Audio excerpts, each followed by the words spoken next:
എല്ലാവർക്കും J garden ലീവ്സിലോട്ട് സ്വാഗതം. ഇന്ന് ഞാൻ നിങ്ങളെ പരിചയപ്പെടുത്തുന്നത് നമ്മുടെ വീട്ടിലെ അടുക്കള മാലിന്യങ്ങളും കരിയിലൊക്കെ വെച്ച് ഏറ്റവും ചെലവ് കുറഞ്ഞ രീതിയിൽ നമുക്ക് നല്ല കൃഷിക്കൊക്കെ ഉപയോഗിക്കാൻ പറ്റുന്ന നല്ല ഇതുപോലുള്ള വളം എങ്ങനെ തയ്യാറാക്കാം എന്നുള്ളതാണ്. അപ്പം നമുക്ക് വീഡിയോയിലേക്ക് പോകാം. ഇത് എനിക്ക് കോർപ്പറേഷനിൽ നിന്ന് ലഭിച്ചതാണ്. കിട്ടുമ്പോൾ നമുക്ക് ഇതുപോലാണ് ലഭിക്കുന്നത്. ഇതെങ്ങനെയാ ഉപയോഗിക്കുന്നതെന്ന് നോക്കാം. ഞാൻ തയ്യാറാക്കുന്നത് ഈ കിച്ചൺ ബിന്നിലാണ്. ഇതൊരു സെറ്റ് എന്ന് വെച്ചാൽ 3 എണ്ണമാണ്. കണ്ടില്ലേ? ഇതുപോലെ നമ്മൾ ഓരോ ലെയറായിട്ട് ഇത് സെറ്റ് ചെയ്ത് വെക്കുക. എന്നിട്ട് ഇതിപ്പോൾ ഇതില്ലാത്തവർക്കും നമുക്ക് നല്ലൊരു അടപ്പുള്ള ഒരു ബക്കറ്റിൽ ഇതുപോലെ ചെറിയ ഹോളുകൾ കൊടുത്തിട്ട് നമുക്ക് അതിലും ഇതേ സെയിം മെത്തേഡിൽ തന്നെ നമുക്കത് ഉപയോഗിക്കാൻ സാധിക്കുന്നതാണ്. നല്ല ഒരു വളമാണിത്. ഞാനിവിടെ പച്ചക്കറിക്കെല്ലാം ഉപയോഗിച്ചുകൊണ്ടിരിക്കുന്നതാണിത്. അപ്പോൾ എല്ലാവരും ഇതൊന്ന് ട്രൈ ചെയ്ത് നോക്കണം. അപ്പോൾ ഇതെങ്ങനെയാണ് ഞാൻ ചെയ്യുന്നതെന്ന് നിങ്ങൾക്ക് കാണിച്ചു തരാം. നമ്മുടെ വീട്ടിലുള്ള പച്ചക്കറി വേസ്റ്റുകൾ, നമ്മുടെ വീട്ടിലുള്ള കരിയിലകൾ, പിന്നെ ഇതിന് കൂടെ നമുക്കിവിടെ ഹരിതകർമ്മസേന നമുക്കിവിടെ ഇനോക്കുലം എന്ന് പറഞ്ഞ ഇത് തരുന്നുണ്ട്. ഇത് നമുക്കില്ലെങ്കിലും ചകിരിച്ചോറും കൊണ്ട് നമുക്കിത് റെഡിയാക്കി എടുക്കാം. ഇതൊക്കെയാണ് ഞാൻ ഇതിന് ഉപയോഗിക്കുന്നത്. അപ്പോൾ എങ്ങനെയാണ് ഉപയോഗിക്കുന്നതെന്ന് ഞാൻ കാണിച്ചു തരാം. ഇങ്ങനെയാണ് സെറ്റ് ചെയ്യുന്നത്. ഇതിൻ്റെ ഏറ്റവും ടോപ്പിൽ മുകളിലിരിക്കുന്ന ഇത് കണ്ടില്ലേ? ഇതിൻ്റെ ഉൾവശം. ഇതിൻ്റെ അടപ്പ് മാറ്റി കാണിക്കാം.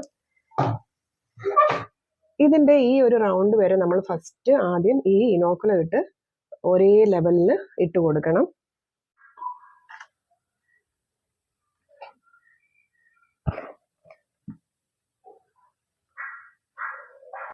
ഇത് നമ്മൾ ഇതുപോലെ ഒരു ലെയറായിട്ട് ഇത് ഇട്ട് കൊടുക്കുക.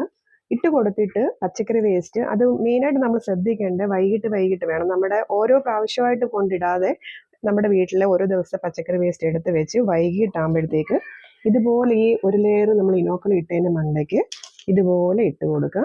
എല്ലാ വേസ്റ്റും നമുക്ക് ഉപയോഗിക്കാം. ലിക്വിഡായിട്ടുള്ള ഒന്നും ഉപയോഗിക്കരുത്. ഇപ്പം നമ്മൾ സാമ്പാർ അങ്ങനെയൊക്കെ ഉള്ളത് ആ വെള്ളത്തോടെ നമ്മൾ ഇതിനകത്ത് എടുത്ത് ഒഴിക്കരുത്. അന്നേരമാണ് നമുക്ക് ഇതിനകത്ത് ഒരുപാട് കീടങ്ങൾ വരികയും കൃമികളൊക്കെ വരുന്നത്. നമ്മുടെ ഈ പച്ചക്കറി ഇതിനകത്ത് വേറൊരു പ്രത്യേകത എന്ന് വെച്ചാൽ നമ്മൾ ഈ ടൊമാറ്റോ ഒക്കെ പന്നലാവുന്നത് തക്കാളിയൊക്കെ നമ്മൾ ഇതിനകത്ത് ഇട്ട് കഴിയുമ്പോൾ അത് ഇതിൽ തന്നെ അങ്ങ് ഇതാവും. എന്നിട്ട് നമ്മൾ ഈ വളം ഉപയോഗിച്ച് കഴിയുമ്പോൾ ഇത് തന്നെ ഇതിനകത്ത് കിളിച്ചും വരുന്നുണ്ട്. എനിക്ക് അങ്ങനെ വന്നിട്ടുണ്ട്. നമ്മുടെ വീട്ടിലെ ഈ പച്ചക്കറികളെല്ലാം നമ്മൾ ഇതിനെ ഇട്ട് കൊടുത്തതിന് ശേഷം നമ്മൾ ഈ ഇനോക്കുലം ഇതുപോലെ നമ്മൾ അതിൻ്റെ മുകളിൽ വിതറി കൊടുക്കുക. ഇത് സ്ഥലപരിമിതി ഉള്ളവർക്ക് എല്ലാം ചെയ്യാം കേട്ടോ. ഫ്ലാറ്റിലൊക്കെ താമസിക്കുന്നവർക്കായാലും അതിൻ്റെ ഒരു സിറ്റൗട്ടിലായാലും എവിടെ വേണേലും നമുക്കിത് വെച്ച് ഉപയോഗിക്കാൻ പറ്റുന്നതാണ്. നനയരുത്. ഇതിനകത്ത് വെള്ളത്തിൻ്റെ ഒരു അംശം പോലും പോകരുത്. അത് മാത്രം ശ്രദ്ധിച്ചാൽ മതി. നമുക്കിത് കാണാത്ത പോലെ ജസ്റ്റ് ഒരു ലെയറായിട്ട് ഇതിൻ്റെ മണ്ടയിലോട്ട് ഇട്ട് കൊടുക്കുക. അങ്ങനെ നമ്മൾ ഓരോ ദിവസത്തെയും പച്ചക്കറി വേസ്റ്റുകളായാലും കരിയില ആയാലും എല്ലാം നമ്മൾ ഓരോരോ ലെയറായിട്ട് ഇട്ടിട്ട് ഈ ഒരു മട്ടം ആകുമ്പോഴത്തേക്ക് ഏറ്റവും ലാസ്റ്റും നമ്മൾ ഇതുപോലെ ചകിരിച്ചോറ് തന്നെ അതിൻ്റെ ടോപ്പിലിട്ട് ഇത് അടച്ച് വെക്കുക. നമ്മുടെ വീട്ടിലുള്ള ഉണങ്ങിയ ഇലകളെല്ലാം നമുക്കിതിന് കമ്പോസ്റ്റായിട്ട് ഉപയോഗിക്കാം. ഞാൻ സാധാരണ ചെയ്യുന്ന ഇതിൻ്റെ ഒരു ഇതെടുത്തിട്ട് അതിൽ ഈ കരിയില മാത്രമായിട്ട് നമുക്ക് ഇത് ചെയ്യാൻ പറ്റും. അപ്പം നമുക്ക് നല്ല കരിയില കമ്പോസ്റ്റും ലഭിക്കും. ഇത് നമുക്ക് ഗ്രോ ബാഗ്, ഇത് കമ്പോസ്റ്റ് ആയിക്കഴിഞ്ഞാൽ ഇത് നമുക്ക് ഗ്രോ ബാഗ് നിറയ്ക്കാനൊക്കെ നല്ലൊരു വളമാണ്. എല്ലാവരും ഇതൊന്ന് ട്രൈ ചെയ്ത് നോക്കണം. എപ്പോഴും ഇതിനകത്ത് ഒരു കാരണവശാലും വെള്ളത്തിൻ്റെ ഒരു അംശം പോലും പോകരുത്. നനയാതെ ഒരു സ്ഥലത്ത് വെച്ചാൽ മാത്രം മതി. ഇത് നല്ലപോലെ പൊടിഞ്ഞ് നല്ല ഒരു കമ്പോസ്റ്റായി മാറും. ഇത് ഫുള്ള് ഫില്ലായി കഴിയുമ്പോൾ ഇതിൻ്റെ മണ്ടയിൽ ഏറ്റവും ലാസ്റ്റ് നമ്മൾ ഈ ഇനോക്കുലം ഇട്ട് വെച്ചിട്ട് ഇതുപോലെ ഇനോക്കുലം ഇട്ട് കൊടുക്കുക.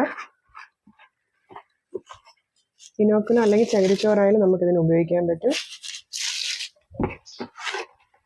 ഇതിട്ട് കൊടുത്തതിന് ശേഷം നമ്മൾ ചെയ്യേണ്ടത് ഇതിനെ നേരെ ഏറ്റവും അടിയിലാക്കി കഴിഞ്ഞിട്ട് അടുത്തതിലോട്ട് നമ്മൾ പിന്നെ ഇതേ സെയിം മെത്തേഡിൽ തന്നെ ഇതേ രീതിയിൽ തന്നെ നമുക്കത് വീണ്ടും ഉപയോഗിക്കാം. അങ്ങനെ നമ്മൾ ഈ 3 ലെയർ നമുക്ക് ഉപയോഗിക്കാൻ പറ്റും. അപ്പോഴത്തേക്ക് നമ്മൾ ഏറ്റവും 3ാമത്തെ ലെയർ ഉപയോഗിക്കുമ്പോഴത്തേക്കും നമ്മുടെ അടിയിലത്തെ തട്ടിൽ നമുക്ക് നല്ല ഒരു വളമായിട്ട് മാറിയിട്ടുണ്ട്. ഞാൻ കാണിച്ചു തരാം. ഇത് ആദ്യമായിട്ട് ഉപയോഗിക്കുന്നവർക്ക് വേണ്ടി പറയുവാണേ. ഇത് നമ്മൾ ഉപയോഗിച്ച് ഈ പച്ചക്കറി വേസ്റ്റിനകത്ത് ഇനോക്കുലം ചേർത്ത് വെച്ചതിന് ഒരാഴ്ച കഴിയുമ്പോഴത്തേക്ക് ഇതുപോലുള്ള ചെറിയ പുഴുക്കൾ നമുക്ക് കാണാൻ സാധിക്കും. പുറത്തോട്ടൊന്നും വരത്തില്ല, അതിനകത്ത് തന്നെ. അപ്പോൾ അത് കഴിഞ്ഞ ശേഷം ഇതുപോലെ തന്നെ നശിച്ച് അതിൽ പോവുകയും ചെയ്യും. ഇത് നശിച്ച് പോകുമ്പോഴത്തേക്ക് നമ്മുടെ ഇത് നല്ല കമ്പോസ്റ്റായി മാറുകയും ചെയ്യും. ഇത് കാണുമ്പോൾ ആരും എടുത്ത് നശിപ്പിക്കുകയോ എടുത്ത് കളയുകയോ ഒന്നും ചെയ്യല്ലേ.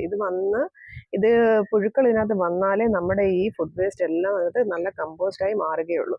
ഇത് നമ്മൾ ആദ്യം തയ്യാറാക്കി വെച്ചതാണ് ഏറ്റവും അടിയിലായിട്ട്. അതിപ്പോൾ എങ്ങനെയായെന്ന് നമുക്ക് നോക്കാം. കണ്ടില്ലേ, ഞാൻ ഉള്ളിയൊക്കെ പന്നലായത് ഞാൻ ഇതിനകത്ത് എടുത്തിട്ടത് അത് ഇതിൽ കിടന്ന് കിളിച്ച് കണ്ടില്ലേ, അതിൻ്റെ റൂട്ടൊക്കെ നല്ല പ്ലാന്റ് ആയിട്ട് വന്നേക്കുന്നത്.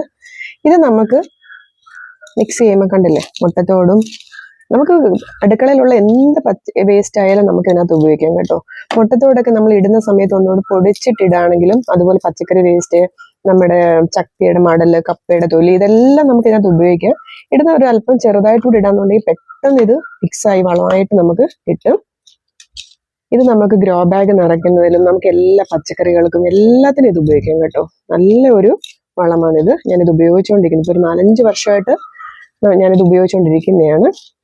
അപ്പം എല്ലാവരും ഇതൊന്ന് ട്രൈ ചെയ്യുക. ഇപ്പം ഇതിനായിട്ട് ഈ കിച്ചൺ ബിൻ തന്നെ വേണമെന്നൊന്നുമില്ല, നല്ല ഒരു ബക്കറ്റ് ഉണ്ടെങ്കിൽ നമുക്കിത് തയ്യാറാക്കാൻ പറ്റും. ഇത് നമുക്ക് എല്ലാ പച്ചക്കറികൾക്കും ഉപയോഗിക്കാം. ഇതുപോലെ ഇത് വട്ടമിട്ട് കൊടുത്തിട്ട് എല്ലാ ഇതിനും നമുക്കിത് ഉപയോഗിക്കാം കേട്ടോ. എല്ലാവരും ഇതൊന്ന് ചെയ്ത് നോക്കണം. അപ്പം നിങ്ങൾക്ക് എല്ലാവർക്കും ഈ വീഡിയോ ഇഷ്ടമായാൽ ഷെയർ ചെയ്യുക, ലൈക്ക് ചെയ്യുക, സബ്സ്ക്രൈബ് ചെയ്യുക, ബെല്ലൈക്കൺ ഓൺ ആക്കി ഇടുക. അപ്പോൾ അടുത്ത വീഡിയോയിൽ കാണാം.